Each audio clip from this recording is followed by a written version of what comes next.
Bem-vindos aqui no Modernidade e Ciência. Para quem está chegando agora, aproveite e se inscreva no canal e acione o sininho para receber os próximos vídeos. Hoje eu vou falar com vocês a respeito da crise na indústria de painéis e principalmente de rotores de aerogeradores eólicos, né? Já há 2 anos, essas indústrias instaladas no Brasil veem os pedidos irem decrescendo. E pelo menos 3 dessas grandes empresas já estão com a produção paralisada. E aí, evidentemente, que eles foram pedir um socorro para o governo.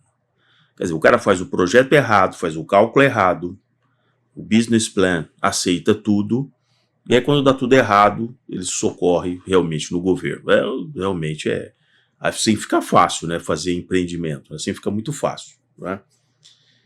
Então, segundo uma matéria publicada aí dias atrás, há pelo menos 2 problemas que afetam a indústria, que se retroalimentam.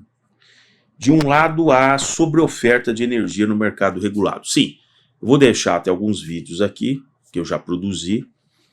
O Brasil ele acelerou muito essa produção de energia vagalume, eólica e fotovoltaica, como se o Brasil realmente precisasse disso, né?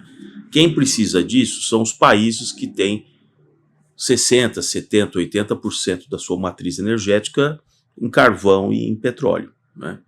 Mas aí o Brasil, bonzinho, aderiu a esse tipo de coisa e começou a instalar placas fotovoltaicas e eólicas e tal.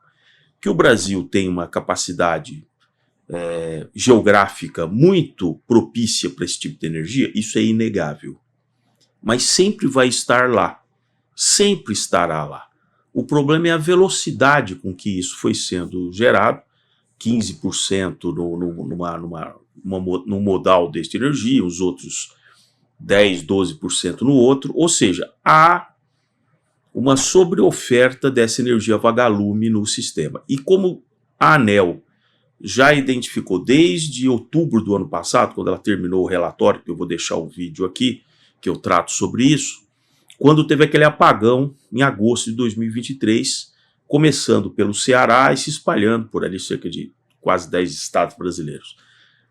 E se identificou que foi exatamente a entrada em funcionamento, num pico de entrada em funcionamento de uma fazenda solar que sobrecarregou o sistema interligado e uma subestação não aguentou e simplesmente fritou, e aí o sistema entrou no modo de segurança e foi desligando, né? Isso também acontece com as eólicas. A partir de então, a ONS, organizador nacional lá operador nacional do sistema, ele passou a cortar a energia vinda dessas unidades de aerogeradores, porque eles entram em operação normalmente na hora errada. É à noite, de madrugada, e durante o dia, nos horários de pico de energia, muitas vezes você não tem vento, né? O regime de ventos, inclusive, ele vai sofrendo certas mudanças, né?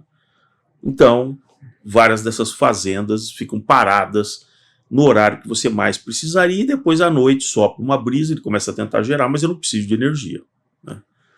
E aí, a solução, então, para esses fabricantes dos aerogeradores foi simplesmente interromper a produção. Se imagina que eles vão ficar parados por os próximos 2 anos. Não tem demanda para isso. E é claro que aí entram os investidores que compraram aquelas debêntures fofas. Aquelas debêntures fofas que agora estão sem pagar pela geração da energia eólica. Muitos desses projetos fazendo água.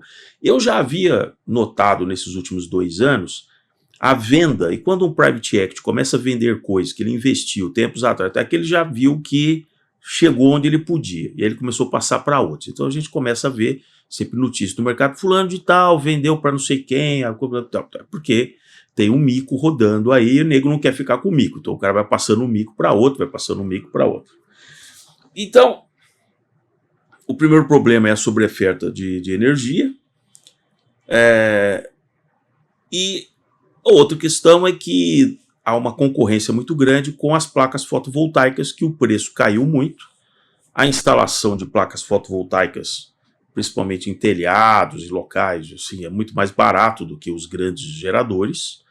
Então, a fotovoltaica também passou a concorrer com esses grandes geradores eólicos e com o preço cada vez mais acessível, se tornou um concorrente muito substancial. De novo, no Brasil, né, existem locais, por exemplo, de hidrelétricas, como Furnas, que segundo levantamentos da Agência Nacional de Energia, num certo dia, teve que ser desligado 17 vezes, de tal intermitência de energia que aparecia. Então isso não fica de pé, isso está onerando todo o sistema brasileiro.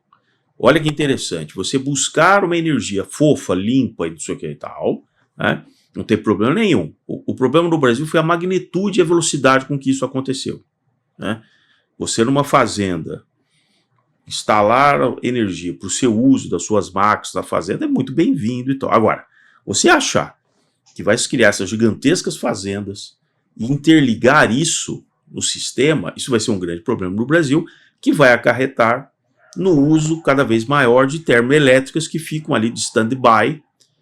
Num certo momento, quando falta aquela energia, a termoelétrica entra em ação para suprir aquela energia. É isso que vai. Então, todo projeto no futuro de eólica ou fotovoltaica vai ter que ter do lado uma termoelétrica para compensar essa flutuação de energia. E aí, evidentemente que existem frases aqui que assim, né, foram levar isso ao ministro da Fazenda pedindo, não, eles querem isenção, querem incentivos para exportar. Já existem essas fábricas que deixaram de produzir no Brasil, elas vão estar produzindo em outras plantas pelo mundo. Não é o Brasil, com o custo do Brasil, que vai ser competitivo para exportar isso. Nunca foi e não será. Então aí tem frases interessantes. Medidas para isonomia competitiva do setor eólico brasileiro. O que será que são medidas para isonomia competitiva do setor eólico? É subsídio? Será que é isso que eles estão querendo? De novo, eles querem subsídio, não pagar imposto, fazer uma série de coisas e tal, para uma energia que nós, no momento, nós não precisamos. Nós não precisamos de energia eólica e fotovoltaica hoje na matriz elétrica brasileira. Para terror dos ambientalistas, aquele pessoal fofinho, que fica, ai não, mas nós precisamos sim. Mas a partir do momento que essa energia custa muito mais cara e ela causa toda essa instabilidade no sistema interligado, as decisões vão ser tomadas em cima de questões técnicas, e não simplesmente no amor, tá certo? Então, é isso que eu tinha aqui para vocês. Vamos acompanhar realmente o que vai acontecer, porque muitos desses parques eólicos simplesmente vão à falência.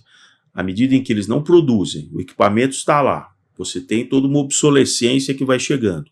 Em algum momento, que ele vai ter que ser substituído. Então, o cara vai fazer a conta e vai dizer, não, mas eu não vou substituir isso, porque eu já não estou vendo a rentabilidade que eu tinha 10 anos atrás, quando eu comecei a instalar esse parque eólico. Vocês entendem qual é que é? E aí nós vamos voltar para as energias tradicionais, baratas, acessíveis e tal, como o gás, tá? E assim por diante. O que não quer dizer que em outras partes do mundo, na China, por exemplo, isso avança rapidamente, mas a China é interessante porque a China vem num processo muito acelerado de substituição para essas fontes limpas, porém a demanda de energia na China é tamanha que ela não consegue compensar isso com eólica e fotovoltaica. E aí ela tem que o quê? Aumentar a produção de carvão e a importação de petróleo para suprir a demanda de energia. Né? Se o Brasil não tomar cuidado, a gente vai entrar numa situação que em poucos anos a gente de repente vai ter que voltar a importar petróleo, porque a demanda de consumo de petróleo no Brasil, se vocês fizerem uma pesquisa, vocês verão que a demanda por uso de petróleo interno no Brasil, ela cresce numa taxa maior do que a disponibilidade de novos poços e de produção de petróleo no Brasil.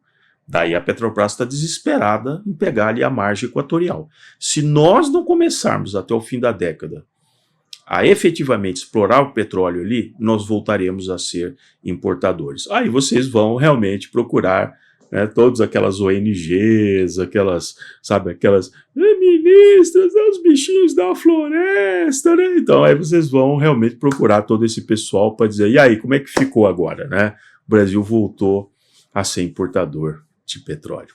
É isso aí, pessoal. Grande abraço.